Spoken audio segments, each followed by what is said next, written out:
again, Mr. Chair.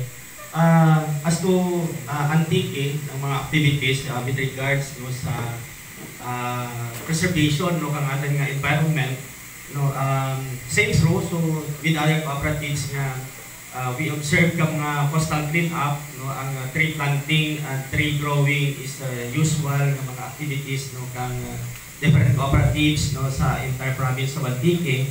And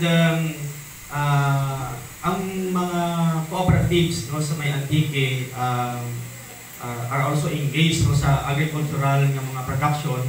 So we observe no, kami mga training no, nga gina-facilitate no, through the office man no, kang ating Vice Governor being the chair of agriculture and cooperatives.